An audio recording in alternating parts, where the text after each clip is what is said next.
Hey lovely people, welcome back to my channel Ranita Coaching Center, the only Sahara for DLED pupil teachers। इस video में हम करने वाले हैं DLED second year English education का part 3 solve. ठीक है, पार्ट 3 जिसमें आपके 3 मार्क्स के क्वेश्चन होते हैं।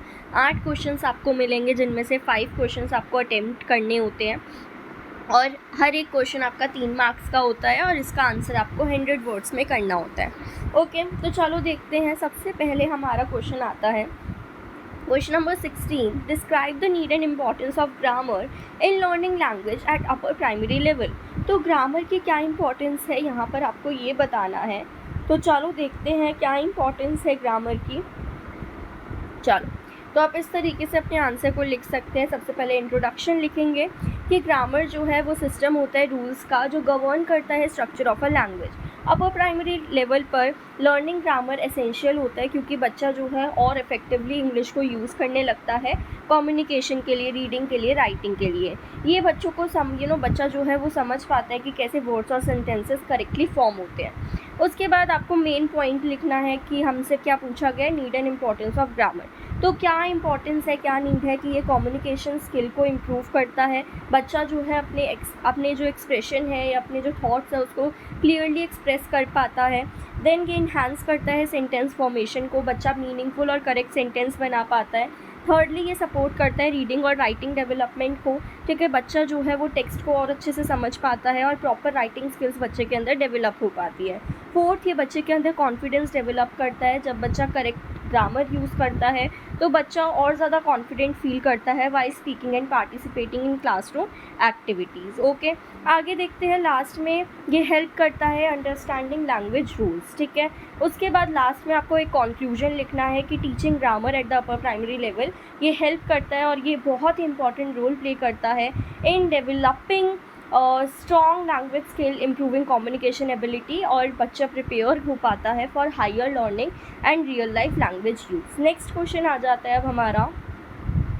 तो आपको ऐसे ही अपना आंसर फ्रेम करना है। पहले इंट्रो आप प्रॉपर लिखोगे, उसके बाद अपना मेन जो पूछा गया है क्वेश्चंस में वो लिखोगे और उसके बाद एक कंक्लूजन लिखोगे और इस तरीके से आपके 100 वर्ड्स कंप्लीट भी हो जाएंगे और आपके आंसर भी बहुत अच्छा प्रेजेंट हो पाएगा। Next, during your SCP school learning experience के दौरान आपने कुछ कॉमन एरर ऑब्जर्व करे होंगे बच्चों में वाइल रीडिंग द टेक्स्ट। तो ऐसे कुछ 3 एरर आपको बताने हैं और उसको आप कैसे ओवरकम करेंगे और वो भी बताना है।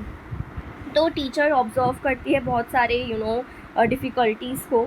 So these error can about के कॉम्प्रीहेंशन के भी हो सकते हैं, प्रोनाउंसिएशन के भी हो सकते हैं और ओवरऑल लैंग्वेज डेवलपमेंट के भी हो सकते हैं। कॉमन एरर क्या कौन कौन से हैं and measures to overcome them. सबसे पहले बच्चा जो है मिस प्रोनाउंसिएशन करता है वर्ड्स की। बच्चा जो है ऑफन जो वर्ड्स है उसको प्रोनाउंस इनकरेक्ट करता है। ठीक है, तो जो टीचर है इसको ओवरकम कर सकती है by using phoenix based teaching, reading repeated reading या लाउड रीडिंग करवा सकती है एंड मॉडलिंग करेक्ट प्रोनाउंसिएशन।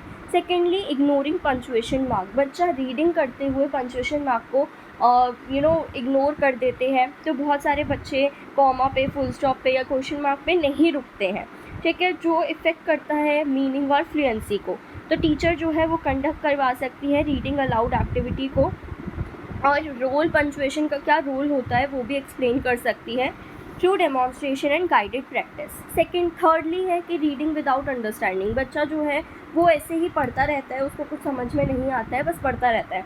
तो कुछ बच्चे जो मैकेनिकली पढ़ते हैं without understanding the content. Okay, तो इसको इम्प्रूव कर सकते हैं बाय आस्किंग कॉम्प्रीहेंशन क्वेश्चन कि जब बच्चे ने कुछ रीड करा तो उसी से बच्चे से हमने क्वेश्चन पूछ लिया। ओके, ये 3 चीज़ों से हम बच्चे को, ये 3 एरर है और इसमें क्या क्या आप कैसे इसको ओवरकम कर सकते हो ये भी बता रखा है। लास्ट में कंक्लूजन लिखोगे कि हम बच्चे की रीडिंग एरर को आइडेंटिफाई करके और अप्लाई करके सुइटेबल टीचिंग स्ट्रैटेजी को टीचर जो है वो सिग्निफिकेंटली बच्चे की रीडिंग फ्लुएंसी को इम्प्रूव कर सकती है। नेक्स्ट आता है क्वेश्चन नंबर 18।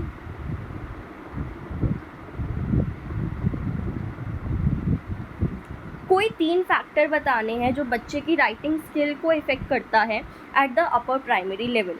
तो देखते हैं। राइटिंग जो है सबसे पहले वो ही आपको इंट्रो लिखना है, ये इंट्रो आप पढ़ सकते हो। ठीक है। तो राइटिंग बहुत इंपॉर्टेंट होती है, यही बता रखा है। इससे बच्चा जो है अपने आइडियाज़, थॉट्स को एक्सप्रेस करता है अच्छे तरीके से।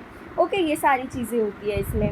उसके बाद हमने कुछ जो आपका मेन है पॉइंटर्स, वो आपको इसमें बताने होते हैं। तो मेन पॉइंटर्स में क्या है? Factors affecting writing skill, limited vocabulary effect करती हैं, ठीक है। उसके बाद लैक ऑफ ग्रामर नॉलेज, कि बच्चे को ग्रामर रूल्स नहीं पता है, उसकी वजह से बच्चा एरर कर रहा है, ठीक है। इससे बच्चे की क्लैरिटी और मीनिंग लेस मीनिंगफुल बच्चा लिखने लगता है। थर्डली, बच्चे के अंदर कॉन्फिडेंस की कमी है या प्रैक्टिस नहीं करता है। तो अगर बच्चा राइटिंग प्रैक्टिस नहीं करेगा तो इससे बच्चे के अंदर जो क्रिएटिविटी है, जो करेक्टनेस है, वो कहीं ना कहीं डाउन हो जाएगी। और लास्ट में आपको कंक्लूजन लिखना है कि इसलिए vocabulary development, grammar knowledge, regular writing practices जो है वो इम्पॉर्टेंट रोल प्ले करती है in improving writing skills. Teacher जो है उनको सपोर्टिव इन्वायरमेंट प्रोवाइड करना चाहिए, ठीक है। रेगुलर प्रैक्टिस अपॉर्चुनिटीज़ प्रोवाइड करनी चाहिए बच्चों को, और कंस्ट्रक्टिव फीडबैक भी प्रोवाइड करना चाहिए to enhance students writing abilities effectively. Next question आ जाता है, क्वेश्चन नंबर 19, और ये कह रहे हैं कि पीयर असेसमेंट जो होता है, ये प्रोसेस होता है जहाँ पर बच्चे एक दूसरे को इवैल्यूएट करते हैं, दूसरों के काम को इवैल्यूएट करते हैं और कंस्ट्रक्टिव फीडबैक प्रोवाइड करते हैं। तो इस स्टेटमेंट के लाइट में आपको कोई 3 बेनिफिट बताने हैं पीयर असेसमेंट के। तो हमें क्या है, मेन हमारा क्वेश्चन क्या है कि 3 बेनिफिट्स बताने हैं पीयर असेसमेंट के, ठीक है। तो इसमें भी आप प्रॉपर एक पहले अपना इंट्रोडक्शन लिखोगे कि पीयर असेसमेंट क्यों ज़रूरी होती है, पीयर असेसमेंट का मतलब क्या होता है, ठीक है। जहाँ पर बच्चे एक दूसरे के काम को इवैल्यूएट कर रहे हैं और कंस्ट्रक्टिव फीडबैक प्रोवाइड कर रहे हैं। लैंग्वेज क्लासरूम में पीयर असेसमेंट बहुत इंपॉर्टेंट रोल प्ले करता है in improving language skill and encouraging active participation among learner. अब देखते हैं मेन पार्ट की बेनिफिट्स क्या है पीयर असेसमेंट के। तो बेनिफिट्स क्या है? सबसे पहले तो ये क्रिटिकल थिंकिंग स्किल्स को इन्हांस करता है। जब बच्चा जो है अपने पीयर के वर्क को इवैल्यूएट करता है तो वो एनालाइज करता है लैंग्वेज यूजेज को, ग्रामर को, स्ट्रक्चर को केयरफुली, और इससे बच्चा खुद के अंदर भी खुद की चीज़ों को भी देख पाता है, खुद की गलतियों को भी देख पाता है। सेकेंडली, ये इम्प्रूव करता है बच्चे की कम्युनिकेशन और कोलैबोरेशन को। इससे बच्चा इंटरेक्ट करता है, आइडियाज़ को डिस्कस करता है और सजेशंस देता है पोलाइटली। इसकी वजह से बच्चे के अंदर स्पीकिंग और लिसनिंग स्किल्स भी डेवलप होते हैं जो टीम वर्क को प्रमोट करते हैं। थर्डली, ये प्रमोट करता है सेल्फ लर्निंग एंड कॉन्फिडेंस को। तो दूसरे के काम को एसेस करके बच्चा जो है और ज़्यादा अवेयर हो पाता है खुद के स्ट्रेंथ और वीकनेसेस से, और इससे क्या है, वो बच्चे के अंदर कॉन्फिडेंस डेवलप होता है और बच्चा मोटिवेट होता है कि वो लैंग्वेज एबिलिटीज़ को इंडिपेंडेंटली इम्प्रूव करे। लास्ट में कंक्लूजन लिखेंगे। इसलिए पीयर असेसमेंट एक इफेक्टिव स्ट्रैटेजी है जो प्रमोट करती है एक्टिव लर्निंग को, इम्प्रूव करती है लैंग्वेज स्किल को और डेवलप करती है confidence among students in a language classroom. Done. Next question है क्वेश्चन नंबर 20। ये कह रहे हैं कोई भी 3 तरीके बताओ of developing presentation skill among learners of class 8th class के बच्चे में हम प्रेजेंटेशन स्किल कैसे डेवलप करेंगे। सबसे पहले इंट्रोडक्शन में आपका प्रेजेंटेशन स्किल 8th क्लास के बच्चे के लिए क्यों ज़रूरी है ये बता दो कि प्रेजेंटेशन स्किल एसेंशियल है 8th क्लास के बच्चे के लिए, क्योंकि ये इम्प्रूव करता है बच्चे की कम्युनिकेशन, कॉन्फिडेंस को और क्लैरिटी ऑफ एक्सप्रेशन को। इस स्किल को डेवलप करके बच्चे के अंदर क्या है, थॉट्स को ऑर्गेनाइज बच्चा कर पाएगा प्रॉपरली, इफेक्टिवली, और अपने आइडियाज़ को एक स्ट्रक्चर्ड और मीनिंगफुल वे में प्रेजेंट कर पाएगा। अब उसके बाद मेन आप बताओगे कि कैसे डेवलप करेंगे हम, ठीक है, प्रेजेंटेशन स्किल। सबसे पहले तो रेगुलर क्लासरूम प्रेजेंटेशन हम रखेंगे डिफरेंट टॉपिक्स पर, जिससे बच्चा जो है ओपन रहेगा, लोगों के सामने बोल पाएगा, उसके अंदर कॉन्फिडेंस आएगा, ठीक है, और फ्लुएंसी आएगी। सेकेंडली, हम विजुअल एड्स का यूज़ करेंगे, बच्चों को एनकरेज करेंगे कि वो chart, poster, power point slides की, पीपीटी, मॉडल्स का मॉडल्स को बनाए और प्रेजेंट करें, उस इंफॉर्मेशन को क्लियरली और अट्रैक्टिवली प्रेजेंट करें, ठीक है। थर्डली, ग्रुप डिस्कशन और रोल प्ले करवाएंगे, जिससे बच्चा जो है स्पीकिंग प्रैक्टिस कर पाएगा, लिसनिंग कर पाएगा, ठीक है, और एक्सप्रेशन, अपने आइडियाज़ को क्लियरली एक्सप्रेस कर पाएगा। ये एक्टिविटी रिड्यूस करेगी बच्चे के अंदर स्टेज फियर को और इम्प्रूव करेगी बच्चे के इंट्रैक्शन स्किल को। लास्ट में कंक्लूजन लिखोगे कि regular practice, use of creative tools और इंटरेक्टिव क्लासरूम एक्टिविटी जो है इंपॉर्टेंट रोल प्ले करती है बच्चे के अंदर इफेक्टिव प्रेजेंटेशन स्किल्स को इम्प्रूव करने के लिए या डेवलप करने के लिए। Next question, question number 21। आपको कोई भी 3 ई लर्निंग एप्लीकेशन बतानी है और you will use to develop communication skill, जिसकी वजह से बच्चे के अंदर कम्युनिकेशन स्किल्स डेवलप हो सकते हैं। तो सबसे पहले इसका इम्पॉर्टेंस बता दो कि ये बहुत इम्पॉर्टेंट रोल प्ले करती है। ये एप्लीकेशन जो है वो इंटरेक्टिव और एंगेजिंग प्लेटफॉर्म प्रोवाइड करती है, जो हेल्प करती है बच्चों के अंदर speaking skills, reading, writing, abilities को एक इंटरेस्टिंग वे में इम्प्रूव करने में। ओके, तो ये सारी चीज़ें आप बताएंगे पहले। उसके बाद आपका आ जाता है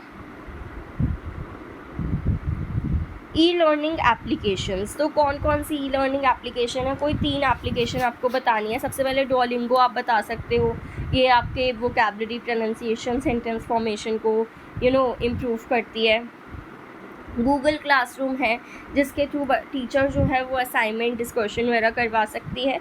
और थर्डली फ्लिप है, फ्लिप ग्रिड, जिससे बच्चे जो है शॉर्ट वीडियोस को रिकॉर्ड कर सकते हैं to express their ideas, opinions and responses. तो ऐसे बहुत सारे, आपका नैक फन करके भी है, ठीक है, बहुत सारी चीज़ें हैं। तो आपके माइंड में कोई और एप्लीकेशन हो तो आप उसमें भी वो एप्लीकेशंस भी डाल सकते हो।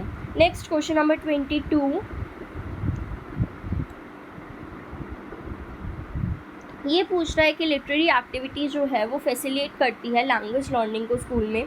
तो आपको इम्पोर्टेंस बतानी है लिटरेरी एक्टिविटीज़ की in developing creative expression among students. कोई 3 एग्जांपल्स बताने हैं लिटरेरी एक्टिविटीज़ के that can be organised in school, जो आप स्कूल में ऑर्गेनाइज कर सकते हैं। तो देखते हैं। सबसे पहले इंट्रोडक्शन में बताने कि literary activity significant role play करती है in facilitating language learning in school.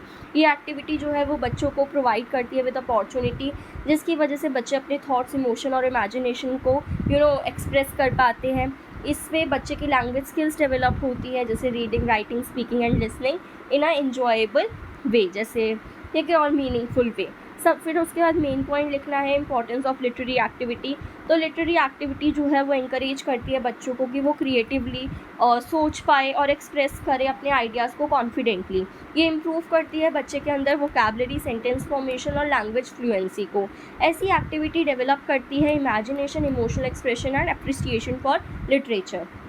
ठीक है, एग्जाम्पल्स कैसे हैं? सबसे पहले स्टोरी राइटिंग और स्टोरी टेलिंग हम करा सकते हैं, जिसकी वजह से बच्चे के अंदर इमेजिनेशन और क्रिएटिव राइटिंग और स्पीकिंग स्किल्स डेवलप होती है। सेकेंडली पोइट्री रिसिटेशन और पोइट्री राइटिंग, ठीक है, इससे बच्चा जो है वो अपने इमोशंस को एक्सप्रेस कर पाता है। ड्रामा एंड रोल प्ले, इसकी वजह से बच्चे के अंदर स्पीकिंग स्किल्स, प्रोनाउंसिएशन और कॉन्फिडेंस डेवलप होता है। तो ये लिटरेरी एक्टिविटी इंपॉर्टेंट टूल होते हैं क्रिएटिविटी, लैंग्वेज डेवलपमेंट और कॉन्फिडेंस को डेवलप करने में बच्चों में। नेक्स्ट क्वेश्चन आ जाता है क्वेश्चन नंबर 23, ये लास्ट क्वेश्चन है। तो मिस टीना एक इंग्लिश लैंग्वेज टीचर है, वो ऑब्जर्व करती है कि उनके जो स्टूडेंट है वो कॉन्स्टेंटली ग्रामेटिकल एरर कर रहे हैं इंग्लिश में कम्युनिकेट करते हुए। मोर ओवर वो हेजिटेट कर रहे हैं to speak as she points out their mistake.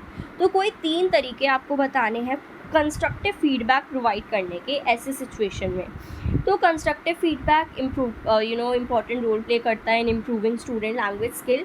इससे बच्चे के अंदर बच्चा जो है वो अपनी स्किल्स, अपने मिस्टेक्स को आइडेंटिफाई कर पाता है while maintaining their confidence and motivation. तो इस सिचुएशन में मिस टीना जो है उनको कुछ सपोर्टिव और encouraging मेथड्स का यूज़ करना चाहिए to help students overcome grammatical errors and hesitation in speaking. तो हम क्या कर सकते हैं? Ways of providing constructive feedback. सबसे पहले तो मिस टीना जो है वो पॉजिटिव रीइंफोर्समेंट का यूज़ करें, ठीक है, बच्चों को पॉजिटिवली रीइंफोर्स करें। सेकेंडली इनडायरेक्ट एरर करेक्शन करें। ऐसा ना करें कि डायरेक्टली, जैसे अगर बच्चे ने कुछ गलत बोला तो ऐसे नहीं कि तुम गलत बोल रहे हो, तो इसकी जगह आप ये बोल सकते हो येस बेटा करेक्ट, बट आप इसकी जगह ये चीज़ यूज़ कर सकते हो। तो ये क्या है? एक इनडायरेक्ट एरर करेक्शन है। थर्डली इंडिविजुअल और सपोर्टिव गाइडेंस प्रोवाइड करें मिस टीना, ठीक है। इन सब चीज़ों की वजह से पॉजिटिव, इनडायरेक्ट और सपोर्टिव फीडबैक मेथड जो है वो बच्चों को हेल्प करेंगे कि उनकी ग्रामर जो है वो इम्प्रूव हो while building confidence and encouraging active participation in language learning. So this is all about this video. अगर आप कल के पेपर के लिए, इंग्लिश के पेपर के लिए कंफ्यूज हो तो रनीता कोचिंग सेंटर ने अपना कोर्स लॉन्च करा है जिसमें आपको सारी चीज़ें मिलेगी इंग्लिश से रिलेटेड।